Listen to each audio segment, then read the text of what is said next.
right. Oh, no, let's wait another. I'm actually early. Sorry.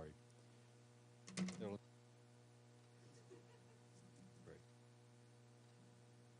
All right, give us just 1 minute. We'll go ahead.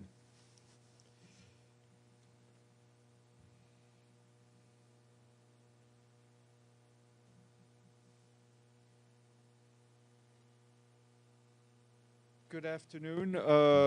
Thank you very much for being here. We're going to go, as promised, we're going to go first to our guest, and we're very happy to have with us Lila Pieters Yahia, the resident coordinator for Nepal, who, of course, will update you on the devastating floods that just took place. So, Lila, I will give you the floor, and then we'll take some questions. So please go ahead. Thank you. Good morning or good afternoon, Stefan, and thank you for providing me this opportunity. So first of all, I would like to start by expressing our sincere and deep condolences and sadness over the loss of life, which has been caused by the flood of yesterday. And obviously, as all the United Nations, but also the international committee here in Kathmandu, where I am, we pray for the families of the people which are missing, and we really hope that a lot of those people will be able to be rescued. So quickly, what I can share as an update. So first of all the information that I will be providing you is from the government. And so therefore you may have different data, but I'm only using official data. First of all, I would like to stress that the government of Prime Minister Balancha is leading the search and rescue and is coordinating any type of response. More than 30,000 security personnel have been mobilized, and they're working day and night to try to search and to rescue people. I mean, the magnitude of the disaster is just, I can't find the word to describe what happened yesterday. And I'm sure many of you have seen what we saw on television. So far, what has been reported as of 7 p.m. tonight, Kathmandu time, is we have 359 people, unfortunately, who have lost their life. 73 people have been hospitalized, and some of them have been released. The missing people, it's a total of 910, of which 517 are foreigners from different nationalities.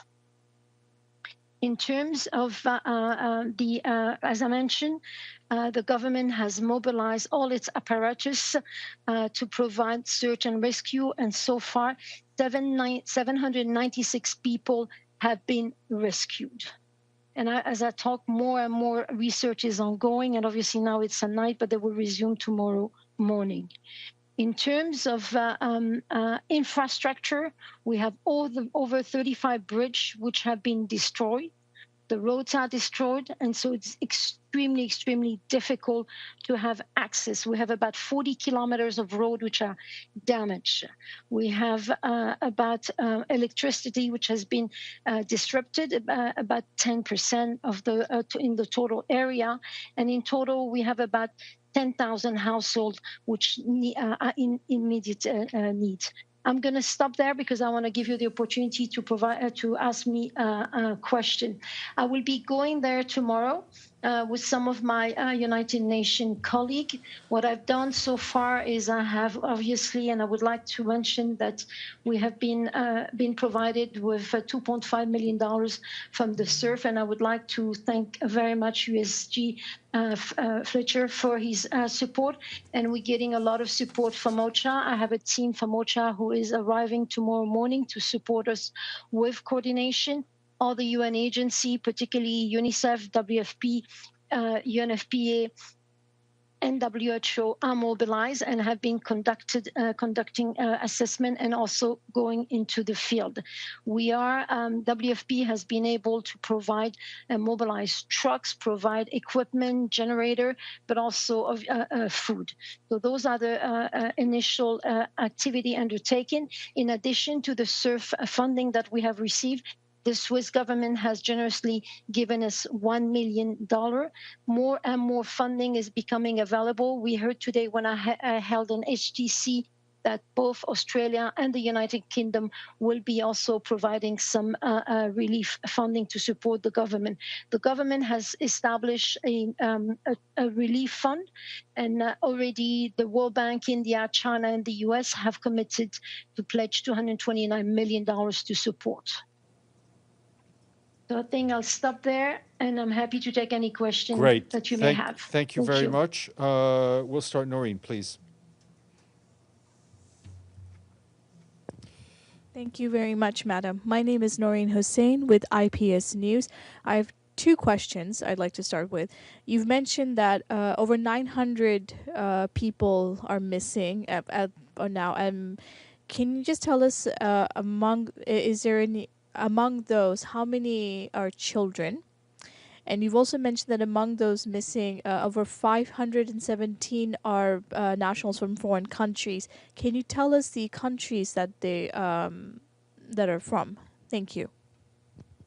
Thank you. Go ahead, please. Okay. So far in terms of the 910 people, we don't have the exact number whether they were children, but so far no indication of that. However, I do want to underline that the area has an average of 7 to 8% of the total population of the district affected are children under 5. So I can't answer to that question. In terms of the foreigner, there are many nationalities, unfortunately, and if I have to go through, but I can tell you the main, we have a lot of people because this is the time of festivity in Nepal, and we have a lot of national from China and India who have traveled to Nepal. But we have also, as you know, this is a beautiful country, a touristic country, so we have a lot of people who come to Nepal also for trekking, and so we have a lot of other national from the United States, national from Canada, national from Australia, from the UK, but from various countries. And we have the list. The list has been provided by the Ministry of Foreign Affairs. So I think this list should be will be probably shared, but the list is really long in terms of the different nationality. This is all what I can tell you. Thank you. Thank you. Mariam, then Minlu. Thank you, and thanks for this briefing. I was wondering if there is another risk of flood from the blockade and the rivers or unstable glacial lakes, and also were you able to find out what the cause of the flood was? Some scientists are saying it's the climate change. Do you agree with that? Thank you.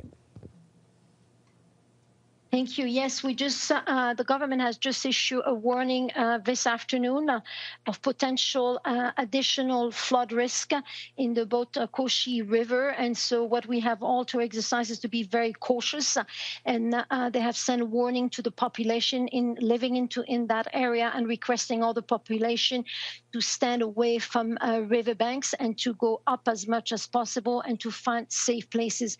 This is the same instruction also given to relief worker, but also to tourists who might still be in the region. So we don't know. As for the reason, as you know, the government is doing an assessment, and so therefore at this moment I'm not in position to answer what are the exact causes which caused this massive flood yesterday. And we're looking into we're looking into different data, and as soon as this information is available, I trust the government will publish it. Thank you very much. Minlu. Thank you. Yeah, this is Minlu with China Daily. And so just to mention that 359 people were dead. And among this number, is there any foreigners? And my second question is, we also heard that the weather forecast says the current region is going to be raining for the next few days. What is the biggest challenge you think is facing the rescue actions right now? Regarding your first question, no information details has been provided as yet of the nationality of the dead people. The government is, as I say, focusing on search and rescue, and they are also looking and seeking support. for us to help them to do acidification of the body, but also to ensure that the bodies are being stored properly, and that they will respect, will be following according to the tradition, the burial. So we don't have yet such kind of information available, but we have teams mobilized and who are working and supporting the government on this. In terms of the weather, yes, it's the monsoon, and we still have rain. We were all expecting the monsoon to be over by this time, and so I think what we usually have, and we've been having since the past 3 months, is a lot of landslides. So this is likely to happen. If we have, if the rain continues. So this is part of the regular, monsoon season and the consequences. And then you probably will have more roadblocks if you have landslides. So those are the standard, if you want, impact we observe throughout the monsoon season in Nepal. Thank you. Taoshu, then Edie. Thank you. This is Tao Xu with China Central Television. So China has said it is close communication and coordination with the Nepal on the search and rescue effort, and is ready to provide emergency assistance based on Nepal's needs. Is the United Nations coordinating with China on the response? And what was the most needed on the ground right now? Okay, yes, indeed, as I said, many countries are supporting the government of Nepal. The government of Nepal is coordinating all the support. We, United Nations, of course, we are in contact with the embassy here, and we're trying to obviously coordinate as well. But the coordination, there's a coordination mechanism. Tomorrow morning at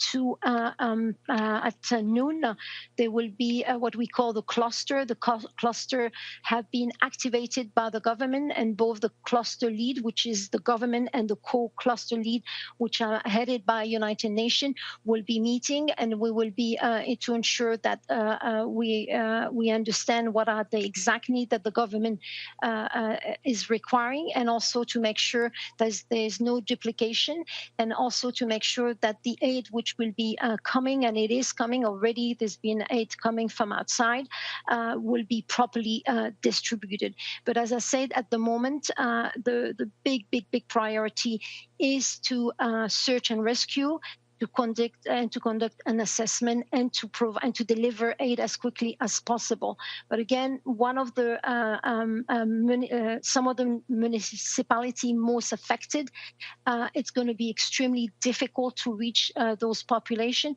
But already the government is thinking the fastest way and the quick way to reach them, to ensure that food aid and other aids is being delivered. So we're looking into different type of technology, but again, there is no yet, confirmation. We're waiting for the assessment, and we're waiting to hear further from the government of Nepal. Thank you. Edie? Thank you very much, and a belated thank you on behalf of the United Nations Correspondents Association for doing this briefing. My name is Edith Lederer from the Associated Press. First, I just wanted you to clarify, in terms of coordinating aid, is the UN in charge, or is the government in charge, or is it a dual hat? And secondly, I know this is sort of an awful question to ask, but in terms of these thousands of missing people, is it believed that they are buried under a lot of mud, or could they have been washed down the river? Is there any indication? Thank you. Okay, thank you very much. As I said, the government is on the lead, and the government is coordinating. We have a cluster mechanism which has been activated by the government. And so the government has activated the cluster mechanism from its side. We, the United Nations, have activated the cluster mechanism from our side. And tomorrow at 12 o'clock, there will be a meeting with the inter-ministerial cluster of the government and the cluster which is led by United Nations and partners. So that's on coordination, but I want to reiterate is the government of Nepal, which is leading and coordinating and telling exactly the type of needs, and they're doing the assessment, and based on the need, we are responding. And the leadership we have a very strong leadership from the Prime Minister of Nepal. In terms of the 910 people which are reported as missing, I'm not in position to tell you, to provide you detailed information. I think like you, I have as much as information as what I have seen so far on, through the various videos which were aired. And we will have more information as we are able to have access, but also as the government makes that information available. Thank you very much. Yes, please, in the back. Thank you. My name is Xiang from China's Xinhua News Agency. I'm wondering how this relief work is being carried out. For example, search and rescue. Is there still a border? Can the relief workers travel freely between these two countries? Thank you. Okay, thank you for your question. I'm the United Nations Resident Coordinator for Nepal, so our intervention are only on Nepal. Obviously, I can only speak what's happening, what I know, and the information available made to us on the side of Nepal. So we are talking about 3 districts, 1 district inside Nepal, and this is where the 13,295 security personnel have been mobilized, and they are conducting search and rescue. I do not have information what's happening on the other side of the border, as it is not in my prerogative. Thank you. Thank you very much. Noreen? A quick follow-up, ma'am, on you've mentioned in your opening remarks that about 35% of the bridges and roads have been destroyed or completely blocked off due to the landslide.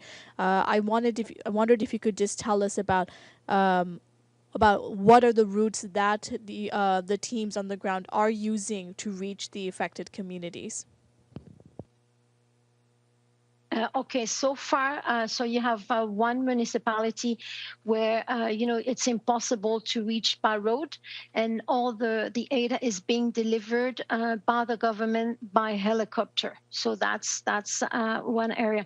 So what we are able to do, we can travel to some of those municipalities, but the most hit municipality, we're not able to reach it using the road or using the bridges because they have fallen apart. However, the government will be deploying belly bridges. As you know, those are temporary bridges, and we understand that some member states have made those available. We will be also looking ourselves.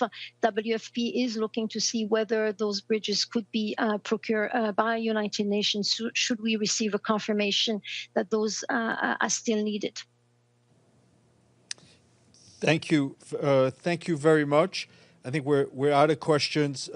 Thank you for all your work. Please send our solidarity with your whole team and especially all the national staff members. And we hope to see you back soon to provide an update. Okay. Thank you very much, Stefan, and thank you to everybody. Have a nice end of the day. Thank you for your support. Bye. 40 seconds.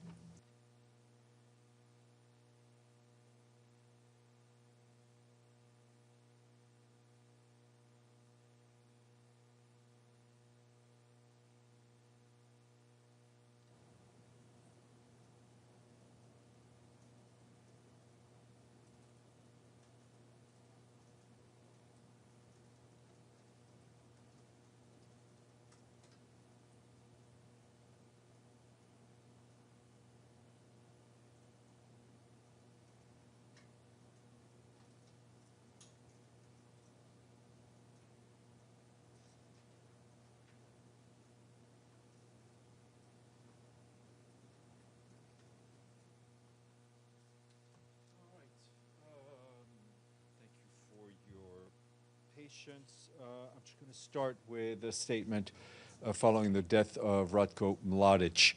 The Secretary General takes note of the death of Ratko Mladic, the former commander of the Bosnian Serb Armed Forces. Mr. Mladic was serving a life sentence of imprisonment following his conviction for genocide, for crimes against humanity, and violations of the laws or customs of war, and that was handed out by the International Criminal Tribunal for the former Yugoslavia in 2017. The conviction and sentences were affirmed by the appeals chamber of the International Residual Mechanism for the Criminal Tribunals in June of 2021. The Secretary General stands in solidarity with the victims, with the survivors, and with the families who suffered from the crimes for which Mr. Mladic was found guilty. These judicial findings are final, and the facts they conclusively establish form part of the historical record. The Secretary General reiterates his call for all those in position of power to refrain from denying the seriousness of the crimes that have been adjudicated. He strongly condemns any denial of the Srebrenica genocide as a historical event, and any action that glorifies those convicted of war crimes, crimes against humanity, and genocide by international courts. Accountability remains an essential step for lasting peace, for trust, and for reconciliation in the region. The United Nations remains fully committed to supporting efforts towards achieving accountability and justice for all. That statement should have just been sent out to you. And I think you heard quite an extensive update from our resident coordinator in Nepal. I do want to add a bit on Tom Fletcher, our Undersecretary General for Humanitarian Affairs and our Emergency Relief Coordinator. He remains in close contact, of course, with our teams in the region, as well as with the Nepalese and Chinese authorities. Today, he spoke with the Foreign Minister of Nepal, offering the UN support and expressing the condolences on behalf of the UN system. He also spoke with the resident coordinator and also participated in some of the country team meetings. Mr. Fletcher has also been in touch with representatives of the government of China, also expressing condolences and offering our support. He's also allocated $2 million from the Central Emergency Response Fund in order to save lives with emergency medical care, shelter, and water. Also this morning, you heard from the Secretary General, who spoke about the outbreak of Ebola in the Democratic Republic of the Congo. In his remarks, the Secretary General stressed that Ebola can be stopped, but that the world must overcome what he calls the virus of indifference. He warned that international attention and resources continue to lag behind the realities on the ground. The Secretary General said that the $2.13 billion humanitarian needs and response plan is only 48% funded, and appealed for additional resources to scale up the response, warning that the current funding will only last weeks and not months. Meanwhile, our humanitarian colleagues on the ground, together with our partners, are increasing safe and dignified burial capacity in the affected provinces, and that is, as you know, a critical measure to prevent further transmission of the virus, which remains highly contagious even after death. They have deployed about 35 additional mobile, safe, and dignified burial teams and 286 community-based teams to support disease surveillance and burials as needed. Turning to Ethiopia, I can tell you that the Secretary General is concerned by recent reports of security incidents and heightened tensions in northern Ethiopia. He underscores the importance of maintaining calm and sustaining progress towards lasting peace. He welcomes the renewed efforts of the African Union's High Representative for the Horn of Africa, and that is the former president of Nigeria, Mr. Obasanjo. That includes the recent consultations by Mr. Obasanjo in Addis Ababa and in Tigray province. The Secretary General urges all parties to support this initiative and takes this opportunity to advance dialogue on outstanding issues.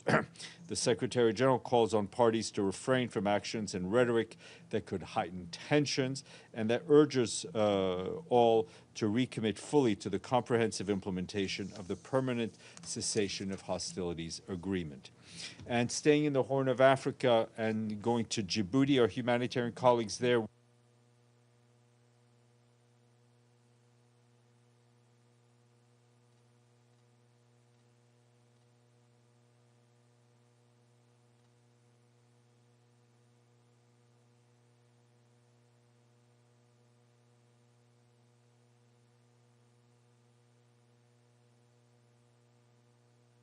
$2 million from the Central Emergency Response Fund to early action and response efforts.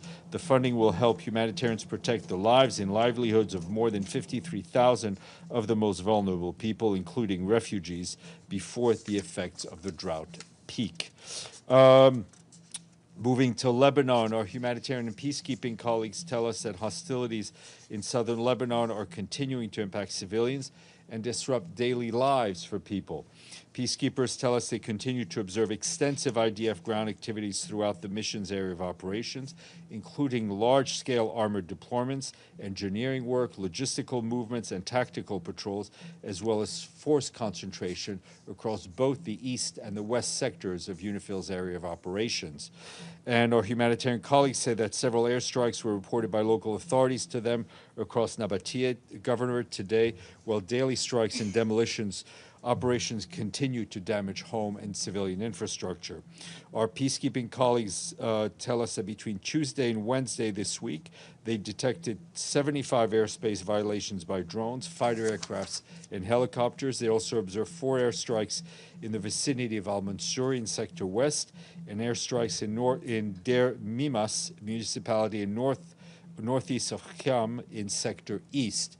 And OCHA also says that in Deri Mimas municipality, Lebanese civil defense personnel were reportedly forced to withdraw while responding to a fire after coming under fire.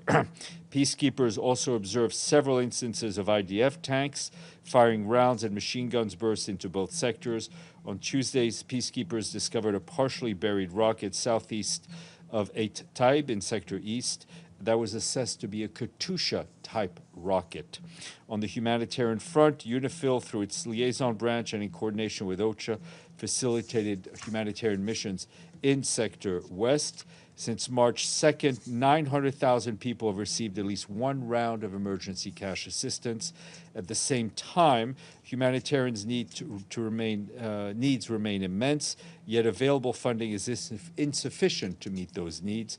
The 6-month flash appeal, which requires nearly $640 million to support people impacted by the escalation of the fighting, is due to end in just 4 days, and remains only half funded. We call for full respect for international humanitarian law, the protection of civilians, the protection of civilian infrastructure, the protection of humanitarian and aid workers, as well as our peacekeepers, while stressing that sustained humanitarian support is essential to meet the needs of communities affected by the ongoing hostilities. And turning to the occupied Palestinian territory, our colleagues at OCHA tell us that humanitarians continue to provide life-saving assistance to civilians in Gaza, despite the ongoing insecurity and the restrictions. Yesterday, we and our partners collected hundreds of pallets of supplies from Karim Shalom crossing, including fruit, vegetables, and other food, as well as adult diapers, school supplies, and fuel. Also yesterday, the World Food Program reported that so far this month in Gaza, 3/4 of households face difficulties in accessing markets, mainly because of cash shortages and because of basic food items are expensive. Most food items cost significantly more than they did prior to the escalation of hostilities in 2023. About 1 in 5 families reported they were eating 1 meal a day. Families are living hand to mouth, with 50% having been reported that they are completely ran out of food at least once during the past month. In response, our partners have provided food parcels, wheat flours to more than 600,000 people as part of their August distribution cycle. And just a quick note, which I should have read earlier, with the Africa items, this time from the Central African Republic. Our peacekeepers there tell us that they've handed over on Tuesday a rehabilitated health center and a rehabilitated primary school and a newly constructed primary school in Malum and Kuntenji municipalities, and that's part of the Peacekeeping Mission's Community Violence Reduction Program.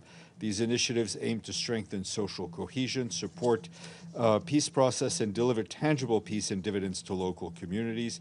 Up to 450 people are expected to benefit from these infrastructures.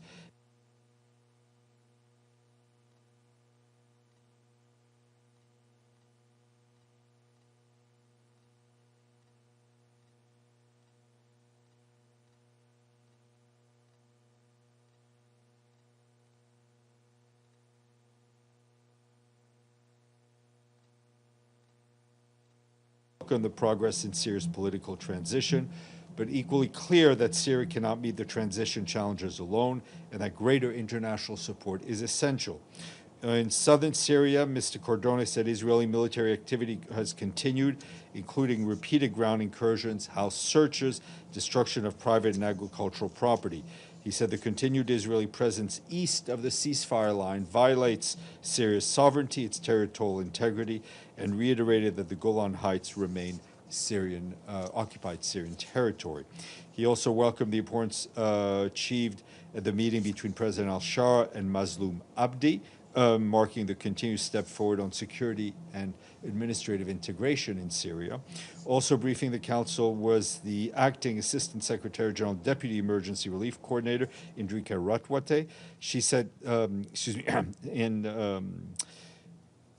to say that Syria is at a pivotal moment and that Syrians are hopeful for a stable and prosperous future, but he warned that humanitarian needs still remain immense and that the gap between needs and available resources is growing, sadly, as it is in so many other places around the world. Meanwhile, our Deputy Secretary General Amina Mohammed is in India today, where she met with senior government officials, expressing her gratitude for the long-standing partnership between the UN and India, as well as India's leadership in advancing South-South cooperation and its continued call for reform multilateralism. She also engaged with students from the Indian Institute of Technology in New Delhi, and they spoke about how students can contribute to the sustainable use of artificial intelligence to advance human development and ensure its benefits reach everyone. She also met with the UN country team, and she is coming home tomorrow. Senior personnel announcement to share with you.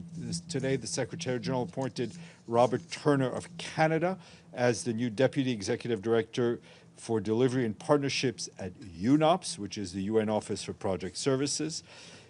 Mr. Turner brings over 30 years of international humanitarian emergency and development experience, and he currently serves as Chief of Mission for the IOM in Ukraine. He previously served as Operations Coordinator for IOM's Gaza response and Chief of Mission ad interim in Syria. More online. And today is World Lake Day. And you know what? We like lakes. Lakes are a crucial source for drinking, for agriculture, for industry. They're a habitat for countless species. They also help regulate the climate. They're increasingly under pressure from overuse, pollution, and climate change. So today is a reminder to protect them because lakes are fun. I mean, that was my ad. It was not the official statement. Edie. Thank you, Steph. On Nepal and China and this terrible flooding, first, is Tom Fletcher planning to go to the region? And secondly, I know the UN response is mobilizing, but after listening to this briefing, is there any way we can get an idea of numbers and what this $2 million from SURF is going to be used for immediately? Sure, I can give you a bit more on what some of the other agencies are doing. That includes the World Food Program, which sent emergency food rations to impacted areas, and that's in Nepal. WFP is also providing logistical support to national authorities to ensure life-saving assistance. UNICEF is very much mobilized, focusing obviously on children and also on health. They're dispatching goods. They're also dispatching more people. As for Tom Fletcher, I don't have any travel plans for him at this point. Obviously, I think in the first days of such an operation, no one wants to add an added level of burden to the country team, but Tom, I'm sure, will go at the appropriate moment. Miriam. Thank you, Steph. Abbas Araghchi, the Foreign Minister of Islamic Republic, sent a letter to the Secretary General. Has the Secretary General received that letter? It's regarding the new sanctions from U.S. on Iran. What does he think? And overall, after 6 months, what's the Secretary General's evaluation of this conflict? Well, yes, the letter has been received. It has been distributed to Security Council and General Assembly as requested to by the authorities. You know, I think the assessment is that this conflict, even in somewhat of a frozen kinetic phase, continues to do a lot of harm to the region, continues to do a lot of harm to the global economy. I think that the Secretary General is concerned about any new measures, any additional rhetoric that we see that could lead to an escalation. And we're continuing to see disruptions in the flow of energy, disruption in the flow of food. The only way to reach a durable settlement is through dialogue, and the Secretary General is very much appreciative of the mediation efforts by Qatar, by Egypt, by Pakistan, of course, and others who are doing their best to try to lead to a political solution, which frankly there's no getting around that to settle the situation. Okay. I don't see any questions online or offline or in person or through robots or anything else. So we shall end this